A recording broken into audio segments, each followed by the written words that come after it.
तो इस एपिसोड की शुरुआत में हम देखते हैं कि जब वो बंदा वहां पर आता है तो दूसरा वाला बंदा कहने लग जाता है कि मिस्टर जू मुझे माफ कर देना, यहाँ के सारे हेवनली रूम्स तो बिक चुके हैं और जो आखिरी के 2 टिकट्स थे वो इन बंदों ने ले लिए और वैसे यहाँ पर बाकी के लोअर ग्रेड रूम्स हैं वो हम ले सकते हैं। जिस पर वो उस पर चिल्लाता है और वो कहने लग जाता है कि तुम मेरे वफादार हो ना तो तुम इनसे वो टिकट लेने का या छीनने का काम तो कर ही सकते हो। जिस पर वो कहने लग जाता है कि मास्टर मजाक मत करो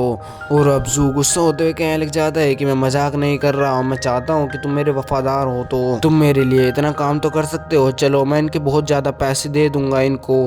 जिस पर अब वो दूसरा वाला बंदा कहने लग जाता है चैन साहब से, क्या तुम मुझ पर एक मेहरबानी करोगे, तुम मुझे उनमें से एक रूम का टिकट दे दो, मैं उससे तुम्हें 2 गुना ज़्यादा पैसे दे दूंगा। ये देखकर पीछे वाले एल्डर कहने लग जाते हैं कि चैन साहब ये एक बुरी डील नहीं है, हमें इन्हें ये रूम दे देना चाहिए, वैसे भी हमें इसमें फ़ायदा ही है। जिस पर ये देखने के बाद वो वाला बंदा उनसे शुक्रिया कह रहा होता है कि जू कहने लग जाता है कि ये पैसों में बिल्कुल अंधे हो चुके हैं, अगर ऐसा है तो तुमसे ज़्यादा पैसे तो मेरे पास है, तो उस लड़की को मेरे साथ होना चाहिए और उसके बदले में मैं तुम्हें 3 मिलियन युआन और दे दूंगा। ये देखने के बाद चैनसा को गुस्सा आता है और वो कहने लग जाता है कि तुम्हें मुझसे माफ़ी मांगनी होगी वरना। जिस पर जू कहने लग जाता है कि तुम होते कौन हो जो मैं तुमसे माफ़ी मांगू, और वैसे भी तुम जानते नहीं हो क्या मैं कौन हूँ। जिस पर चैनसा को गुस्सा आ जाता है और वो कहने लग जाता है कि अब तुम मुझ पर विश्वास करो या ना करो, तुम्हारे यहाँ पर मुँह तो सूझ कर ही जाएगा। और अब वो अपनी ओरा से उन्हें पीछे कर रहा होता है और अब ये देखकर वो बंदा उसे मारने के लिए आगे बढ़ रहा होता है। ये देखकर बीच में वो बंदा आ जाता है और वो कहने लग जाता है कि हमें लड़ना नहीं चाहिए। जिस पर वो उसे पीछे करते हुए कहने लग जाता है कि तुम अपने आप को समझते क्या हो, शांति कायम करने वाले। और अब वो कहने लग जाता है कि मैंने कभी भी आज तक नहीं देखा कि कोई मुझसे माफी मांगने के लिए कह रहा है। जिस पर वहाँ का मैनेजर कहने लग जाता है कि क्या मैं तुम्हारी कोई मदद कर सकता हूँ इस लड़ाई को रोकने के लिए। जिस पर चैनसो मना करता है और अब अपनी एनर्जी को रिलीज करने लग जाता है। ये देखकर वो बंदा कहने लग जाता है कि क्या तुमने सचमुच मेरे ऊपर एक अटैक करने का सोच लिया है, अगर तुम सोच रहे हो कि तुम में कुछ स्ट्रेंथ है तो तुम मुझसे ताकतवर तो हो ही नहीं सकते हो।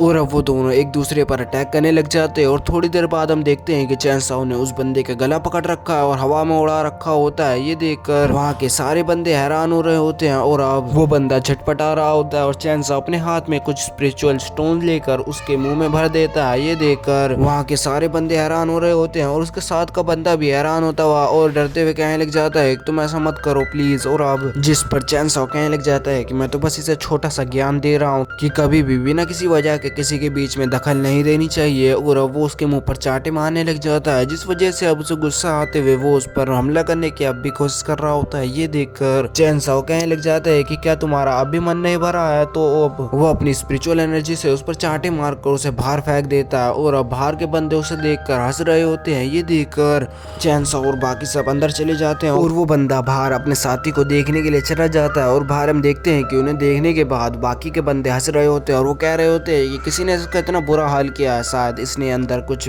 अजीब कारनामा किया होगा, उस वजह से इसको एक सजा मिल गई होगी। ये देखने के बाद वो गुस्सा होते हुए कहने लग जाता है कि अब तेरी मौत आने ही वाली है। जिस पर उसके साथ ही उसे लड़ाई के लिए मना कर रहा होता है और वो कह रहा होता है कि उसके अंदर बहुत ज़्यादा स्ट्रेंथ है तो हमें उससे नहीं लड़ना चाहिए, ये हमारे लिए भी ठीक होगा। ये देखकर वो उसे पीछे फेंकता है और वो कहने लग जाता है कि मैं उसकी मौत से ही अब शांत होऊंगा और वो वहाँ से जाने लग जाता है। और अब वो बंदा थोड़ी दूर जाने के बाद अपने आप से ही कहने लग जाता है कि क्या तू बदला लेना चाहता है तो तुझे अब अपने ब्रदर शू वैंग को ये बात बतानी होगी। और अब ये कहकर वो अपने हाथ में से एक टेक्निक को बाहर निकालता है और उसमें वो सब कुछ लिख कर अपने ब्रदर शू वैंग तक भेज देता है और अब वो बंदा दूसरी जगह भी जा ही रहा होता है। और अब सीन चेंज होता है और हम एक बड़ी कैसीनो टाइप जगह को देखते हैं जो कि सचमुच बहुत ज्यादा बड़ी होती है और वहाँ पर वो बंदा अंदर जा रहा होता है लेकिन वहाँ के गार्ड उसे रोक लेते हैं कि तुम कौन हो, हमने तुम्हें पहली बार देखा, तुम यहाँ से दफा हो जाओ। जिस पर जू कहने लग जाता है कि तुम्हारी ऐसा हिम्मत कैसे हुई कि मुझे ऐसा कह दो। जिस पर वो वापस से उसे भागने के लिए कह रहे होते हैं। ये देखकर वो एक बंदे में पंच मारता है और वो कहने लग जाता है कि तुम्हारी आँख खराब हो गई है क्या, सही से देखो कि मैं कौन हूँ। और वहाँ पर एक लड़की होती है और वो उसके पास आकर कहने लग जाती है कि मिस्टर जू